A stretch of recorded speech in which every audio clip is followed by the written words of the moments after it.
नमस्कार, आप देख रहे हैं टुडे इंडिया न्यूज लाइव और मैं हूं आपके साथ मानवी ठाकुर। शुरुआत करते हैं आज की खास खबरों से। डीग में प्रेम प्रसंग के चलते प्रेमी के साथ मिलकर पत्नी ने की पति की हत्या। प्रेमिका ने प्रेमी के साथ मिलकर अपने पति को उतारा मौत के घाट। सीआरपीएफ में कांस्टेबल पद पर तैनात महिला पूनम जाट तथा बानसूर निवासी राम प्रताप सीआरपीएफ में है तैनात। प्रेमिका दिल्ली सीआरपीएफ में कांस्टेबल के पद पर तैनात है। महिला तथा आरोपी राम प्रताप गुर्जर की दिल्ली में ड्यूटी के दौरान करीब 2.5 साल पहले हुई थी मुलाकात। वहीं शुरू हुई प्रेम कहानी से प्रेम प्रसंग चल रहा था। मृतक संजय जाट निवासी नरीना चौथ मृतक संजय जाट निवासी नरीना चौथ खोडीग का रहने वाला था। आरोपी प्रेमिका ने अपने प्रेमी को फोन के जरिए दिल्ली बुलाया और कहा कि मेरा पति मुझसे मारपीट करता है, इसे समझाना पड़ेगा। इसी दौरान अपने पति संजय को फोन कर दिल्ली आने को कहा और संजय दिल्ली पहुंच गया, जिसके बाद 31 जुलाई को देर शाम प्रेमिका ने प्रेमी के साथ मिलकर अपने पति की हत्या कर दी। हत्या करने के बाद आरोपी प्रेमी शव को लेकर बानसूर पहुंचा। बानसूर पहुंचने के बाद कस्बे के अपने मकान के आसपास के खाली प्लॉट में शव को दफना दिया। मृतक संजय जाट के परिजनों ने इसकी गुमशुदगी की सूचना खोह थाना पुलिस को दी। पुलिस ने इस मामले को लेकर छानबीन शुरू की, जहां मृतक की पत्नी पूनम देवी से पूछताछ करने के बाद पूरे मामले की जानकारी मिली। पुलिस ने 4 अगस्त रात्रि को करीबन 2 बजे आरोपी राम प्रताप के घर महताला पहुंचकर आरोपी प्रेमी को हिरासत में लेकर खोह थाने लेकर गई और पूछताछ में आरोपी ने घटना को कबूल करते हुए पूरी घटनाक्रम की जानकारी दी। वहीं पूनम की छोटी बहन व संजय की मां का कहना है कि पूनम और संजय के 2 छोटे भाइयों की 2010 में पूनम और संजय के 2 छोटे भाइयों की 2010 में मौत हो गई थी। पूनम उस टाइम कक्षा 9 में पढ़ती थी। यही मेरे जेठ संजय ने पढ़ाया, खर्चा किया और फोर्स की तैयारी कराई। मेरी बहन 2014 में सीआरपीएफ में कांस्टेबल पद पर नियुक्त हुई। पूनम की 3 बच्चे हैं। उसने राम प्रताप गुर्जर के साथ प्रेम संबंध के चलते मेरे जेठ संजय की हत्या कर बहुत गलत किया। उसे इसकी सजा मिलनी चाहिए। मृतक के पिता के द्वारा मुकदमा दर्ज करवाया गया कि मेरी जो बेटे की बहू है उसने मेरे बेटे को दिल्ली बुलाकर ख़त्म करवा दिया है, ऐसा हमें पूरा अंदेशा है।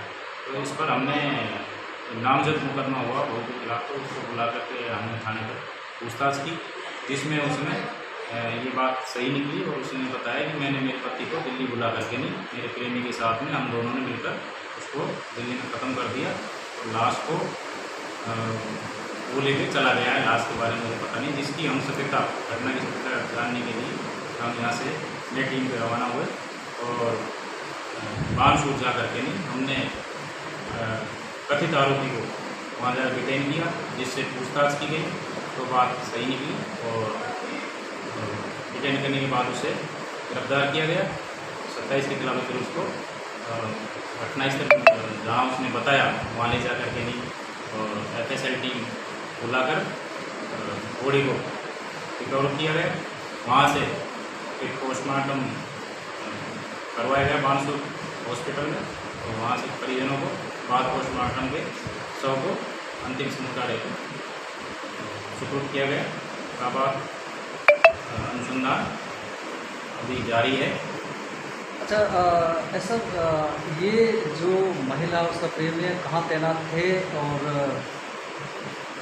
महिला दिल्ली में तैनात है और जो इसका प्रेमी है वो अभी असम में तैनात है, जो छुट्टी आया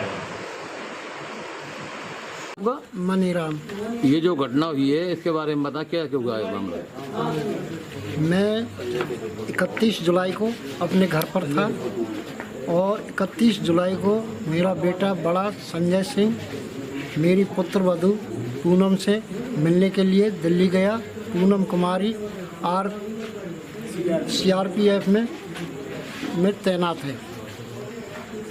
तो वहाँ जाने के लिए मुझसे कहा कि मैं 3 दिन में वापस आ जाऊँगा, पापा यहाँ पर अपना ख्याल रखना। यहाँ से वो निकल गया। तो मेरा उससे संपर्क रहा रास्ते में फोन से। लास्ट संपर्क मेरा उससे मेट्रो स्टेशन पर मेट्रो के अंदर ही हुआ और उसके बाद मेरा 5:45 पर उससे संपर्क टूट गया, फोन नहीं मिला। मैंने सोचा कि उसको लेने के लिए आगे होगी, ले गई होगी पूनम कुमारी। तो मैंने कुछ समय बाद फिर फ़ोन किया, फिर भी फ़ोन स्विच ऑफ मिला। उसके बाद फिर मैंने अपनी पुत्रवधू पूनम कुमारी के पास फ़ोन मिलाया। मैंने कहा बेटी मेरा बेटा आपके पास मिलने आया है, वो क्यों नहीं पहुंचा और उसका मिलाप क्यों नहीं हो रहा मेरे से, फ़ोन स्विच ऑफ क्यों जा रहा है। बोली पापा यहाँ पर वो नहीं आए। तो मैंने कई बार कोशिश की, दाएं बाएं भी फ़ोन मिलाए, यार दोस्तों को फ़ोन मिलाया, मैंने अपने बच्चे के पास फ़ोन किया, बच्चे को बोला जहाँ कांटेक्ट है उनके उनसे मिलाप कीजिए और पता करो लड़का कहाँ है। उसके बाद क्या किया आपने? उसके बाद हमने पुलिस प्रशासन का खो थाना के अंदर गए और हमने एप्लीकेशन दिया गुमशुदगी की। उन्होंने गुमशुदगी की रिपोर्ट ले करके उसे हमसे लिखवा लिया और उसके बाद पुलिस ने जो एक्शन किया बहुत बढ़िया एक्शन किया। उन लोगों ने बहुत ही जल्दी से जल्दी हमें इस रिजल्ट पर पहुंचा दिया कि दोषी कौन है। तो मैं ज़्यादा ना कह करके यही कहता हूँ, उस राम प्रताप से उसके पहले से भी संबंध थे, हमें इस बात का शक था। अब आपकी क्या मांग है प्रशासन से? अब मेरी प्रशासन से यही मांग है कि प्रशासन ने मुझे अभी तक जो उचित न्याय और बहुत ही सराहनीय काम किया है, मैं उसके लिए प्रशासन का बहुत आभारी हूँ और प्रशासन से ये प्रार्थना करता हूँ कि ऐसे केसों के ऊपर बहुत जल्दी से जल्दी एक्शन करें और आगे मुझे अच्छे से न्याय दिलाने की कृपा करें। धन्यवाद।